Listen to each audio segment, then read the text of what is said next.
अरावली को लेकर के सुप्रीम कोर्ट का एक आदेश आया और उसके तहत अरावली की 100 मीटर से जो नीचे की पहाड़ियां हैं उनको अरावली हिल्स में शामिल नहीं माना गया और इसी के साथ में अरावली को बचाने के लिए प्रयास शुरू हो गए। अलग अलग प्रकार के जो संगठन हैं वो मैदान में उतर आए। लेकिन दोस्तों एक बात जरूर समझनी पड़ेगी, इस अरावली का खनन तो पिछले 2 दशकों से लगातार होता चला जा रहा है। सुप्रीम कोर्ट को धन्यवाद देना पड़ेगा कि उन्होंने हमें अरावली को बचाने के लिए जागृत कर लिया। इस फैसले के खिलाफ भी आप देखिए, दोनों ही पक्ष फैसले के आने के बाद में पक्ष और विपक्ष अपने अपने हिसाब से तर्क देते चले जा रहे हैं। अब इसको आम आदमी के लिए तो समझना बहुत मुश्किल है, लेकिन ये बात भी सही है कि अरावली हमारे लिए क्या महत्व रखता है, कितना इंपॉर्टेंस है उसकी, और इसी बात को मैं अपनी इस कविता के माध्यम से आपके सामने लाना चाहूंगा।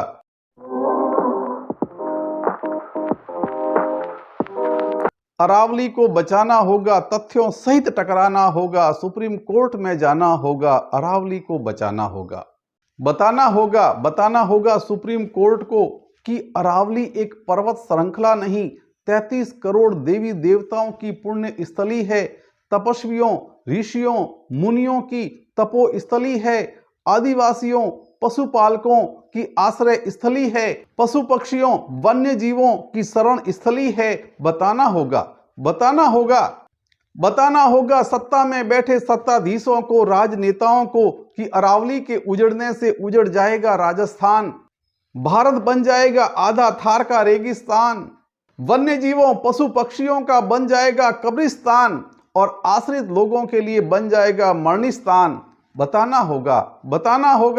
बताना होगा धन कुबेरों उद्योगपतियों आला अफसरों को, विकास के नाम पर विनाश लीला को बंद करो, भारत की सभ्यता और संस्कृति से प्रेम करो, खाली हाथ आए हो खाली हाथ ही जाना है, हजारों जीवों की हत्या का दुष्कृत्य बंद करो। बताना होगा नेताओं अभिनेताओं वक्ताओं अधिवक्ताओं को, राजनीति से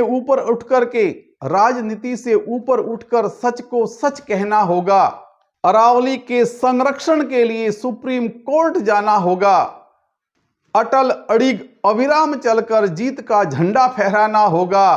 अरावली हमारा अस्तित्व है, हर हाल में बचाना होगा। बताना होगा किसान व्यापारी कलमकारों को, सेवक श्रमिक कलाकारों को, छोटे बड़े सभी परिवारों को, महिला पुरुष सभी राजदारों को। बताना होगा कि अरावली हमारी आन बान और शान है, अरावली हमारी पुरखों की पहचान है, अरावली कुबेर का खजाना है, अरावली इतिहास की गौरव गाथा है। बचाना होगा इसलिए बचाना होगा कि उजड़ गया अरावली तो न रहेंगे ये गांव और न रहेंगे ये घर, न ये पेड़ ये पौधे न ये घना जंगल, ना ये कलकल करती नदियां ना ये शिखर, ना ये हरी भरी वादियां ना ये निर्झर। अगर कुछ बचेगा या अगर कुछ दिखेगा तो दौड़ती गाड़ियों का काफिला, आला अफसरों और धन कुबेरों का जमावड़ा, धूल का उड़ता हुआ गुबार और मशीनों की धाएं जिसमें सदा के लिए दफन हो जाएगी अरावली की आबादियां। टूटे हुए प्रस्तर सुनाएंगे अरावली के उजड़ने की कहानियां, आने वाली पीढ़ियां देंगी पानी पी पी करके हमें गालियां। इसीलिए अरावली को बचाना होगा, तर्क सहित टकराना होगा, सुप्रीम कोर्ट में जाना होगा, अरावली को बचाना होगा।